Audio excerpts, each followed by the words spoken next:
À l'approche des élections du 31 octobre, des affrontements intercommunautaires ont été signalés dans les villes de Bongouanou à l'est et de Dabou au sud-est du pays, entre le 17 et le 21 octobre. Lors de diverses manifestations de l'opposition dans d'autres villes et dans la capitale Abidjan, des individus non identifiés ont agressé, menacé et intimidé des manifestants à l'aide de machettes et de couteaux, en toute impunité, relève le Haut Commissariat de l'ONU aux droits de l'homme, HCDH. En certaines occasions, des bureaux de vote ont été endommagés, des cartes de vote ont été détruites et des entreprises privées ont été pillées, a détaillé Madame Ravina Shamdasani, porte-parole du HCDH mardi lors d'un point de presse mardi à Genève, indique une note de l'agence onusienne.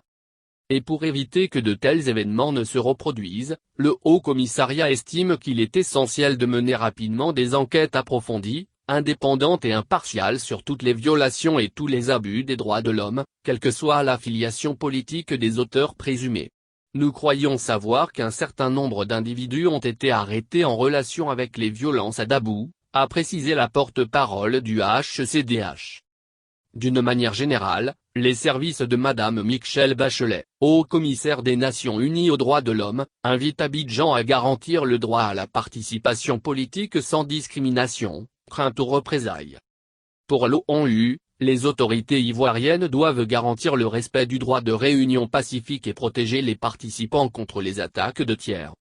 Le Haut Commissariat de l'ONU aux droits de l'homme, HCDH, a également dénoncé les discours de haine à relents ethniques pendant la campagne pour l'élection présidentielle prévue le 31 octobre prochain. Selon Madame Ravina Shamdasani, l'utilisation persistante de discours haineux, ou d'un langage équivalent à un appel à la haine qui constitue une incitation à la discrimination et à la violence sur la base d'affiliation ethnique et politique, tant en ligne que hors ligne, et la manipulation des différences ethniques à des fins politiques sont très préoccupantes.